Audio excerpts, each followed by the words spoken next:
So finally, after the glycolysis, what was the product of glycolysis? One glucose molecule was broken down into the 2 pyruvic acid.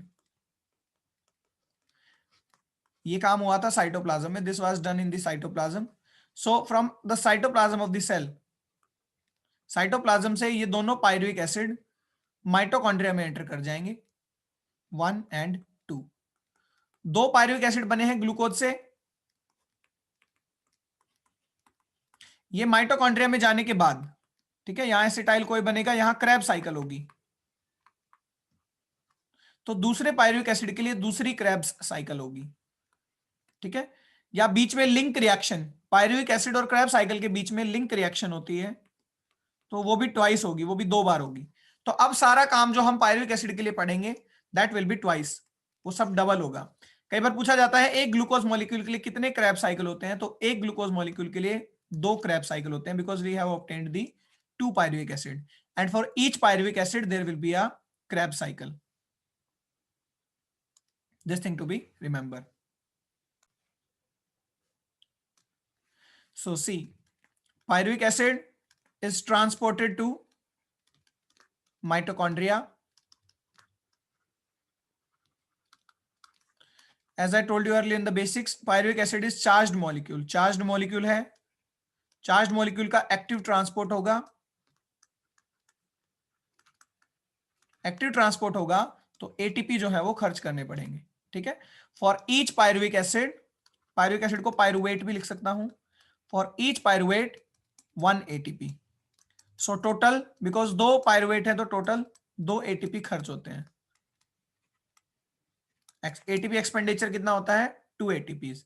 That's why in the final ATP which are produced, total 38 बनेंगे, उसमें से ये 2 हम subtract कर देंगे तो 36 net gain आता है, ठीक है. Now finally this pyruvic acid is moved to the mitochondria via pyruvate transporters.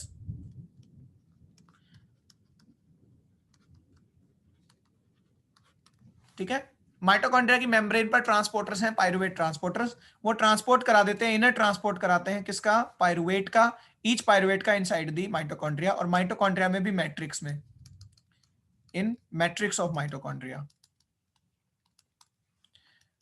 Be remember, this pyruvic acid will not directly enter into the Krebs cycle.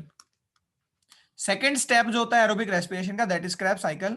Between that and the end product of glycolysis, there is a link reaction which carry out pyruvic acid into the Krebs cycle. So what happens is this 3 carbon pyruvic acid, okay, we are having total 2 pyruvic acid, so I am only talking about only 1 pyruvic acid.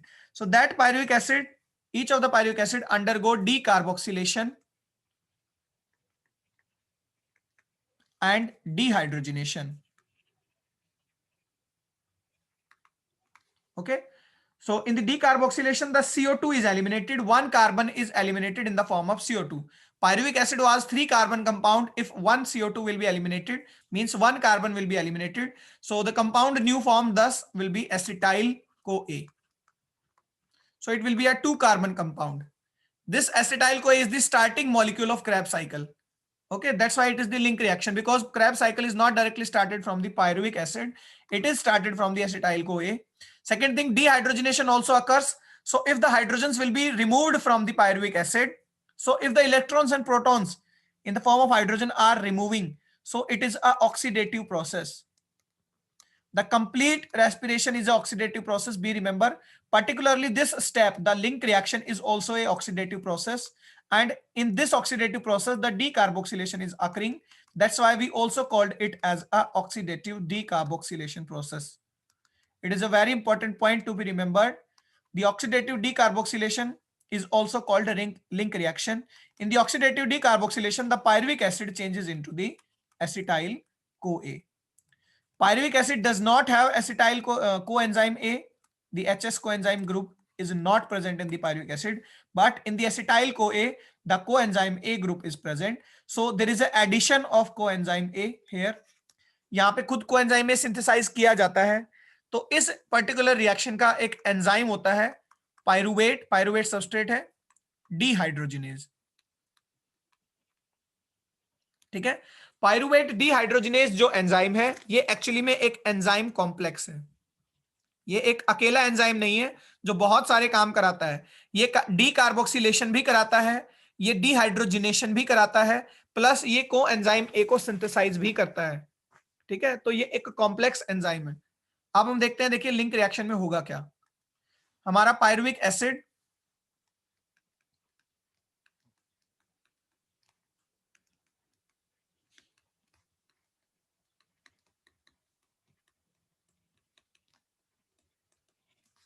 this undergoes a reaction। इस reaction का enzyme है pyruvate dehydrogenase. This is a enzyme complex, be remember. 3 enzyme से ये मिलके बना है, केवल नाम बता देता हूं, that is not of your concern. Pyruvate dehydrogenase, ठीक है, E1 एंजाइम पहला एंजाइम होता है पायरुवेट डिहाइड्रोजिनेज। एक और एंजाइम इसमें होता है dihydrolipoyl trans acetylase.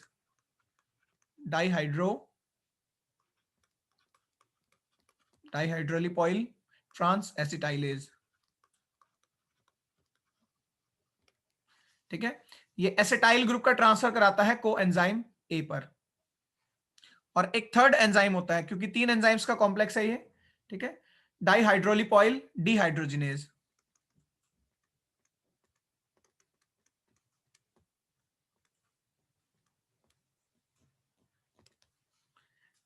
Gate में पूछे जा सकते हैं ये तीनों कॉम्प्लेक्सेस के नाम, तीनों एंजाइम्स के। नीट लेवल पर कंसर्न नहीं है, नीट लेवल पर नहीं पूछा जाता।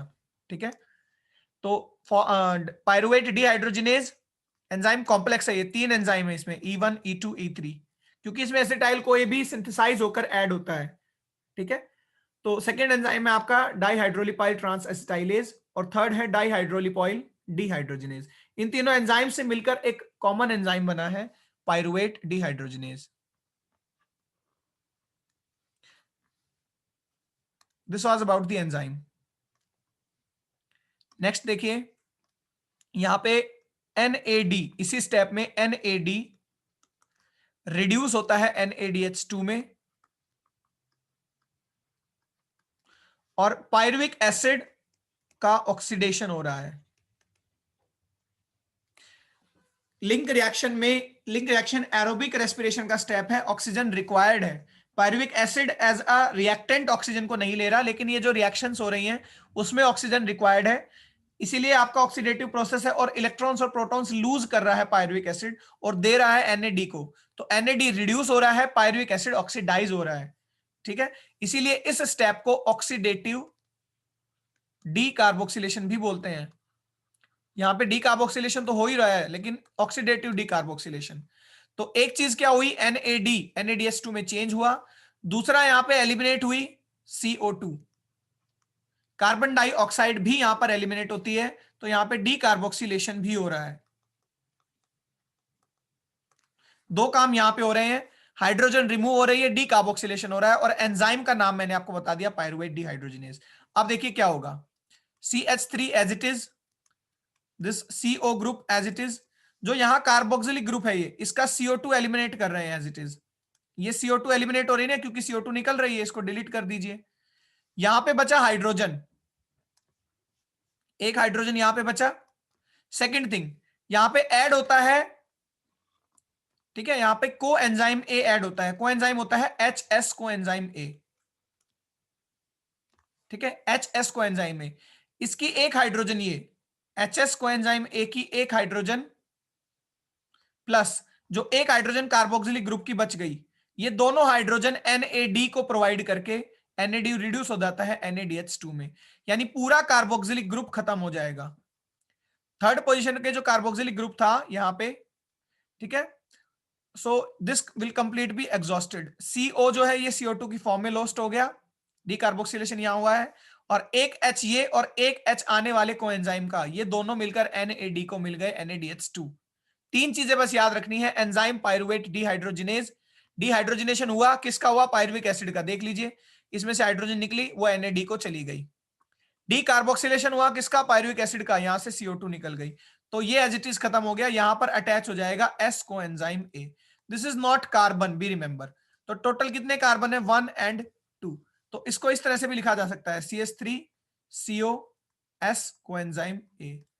This is called acetyl coenzyme A. This new compound form is called acetyl CoA 2 carbon compound. This is link reaction. इसको लिंक रिएक्शन या ऑक्सीडेटिव डीकार्बोक्सिलेशन रिएक्शन बोलते हैं। This occurs just after glycolysis and before Krebs cycle. Glycolysis का end product pyruvic acid, Krebs cycle का first जो आपका substrate है वो होता है एसिटाइल कोए। इन दोनों के बीच में होता है रिएक्शन, होगी पायरुवेट डिहाइड्रोजिनेज एंजाइम से। यहाँ पे डिहाइड्रोजिनेशन हो रहा है, एक हाइड्रोजन ये और एक हाइड्रोजन आने वाले कोएंजाइम ए की, दोनों NAD को मिलकर NADH2 बन गया। देख लीजिए NADH2 एनर्जी मॉलिक्यूल है, तो इसको भी हम ध्यान रखेंगे, इसको नेग्लेक्ट नहीं करेंगे जब हम फाइनल एनर्जी कैलकुलेट करेंगे। सिंपली यहां पर डीकार्बोक्सिलेशन हो रहा है, CO2 एलिमिनेट हो रही है ये वाली, तो पूरा एक कार्बन ही निकल गया। 3 कार्बन का पायरुविक एसिड था, 2 कार्बन का एसिटाइल कोएंजाइम ए बन गया। देखिए इस एंजाइम का ये जो पायरुवेट डिहाइड्रोजिनेज है, इसका रोल अब आप देख चुके हैं कि ये क्या क्या कर रहा है। इसके 2 इनहिबिटर होते हैं, पायरुवेट डिहाइड्रोजिनेज जो कि लिंक रिएक्शन का एंजाइम है। इसके 2 इनहिबिटर हैं, 2 ऐसे कंपाउंड जो इसको ब्लॉक करते हैं। एक है आर्सेनाइट, ओके, एंड सेकंड है मर्क्यूरिक आयंस। आर्सेनाइट और मर्क्यूरिक आयंस ब्लॉक करते हैं, इनहिबिट करते हैं पायरुवेट डिहाइड्रोजिनेज को। This should be like this, not this one. So ये भी पूछे जा सकते हैं इन दी लिंक रिएक्शंस।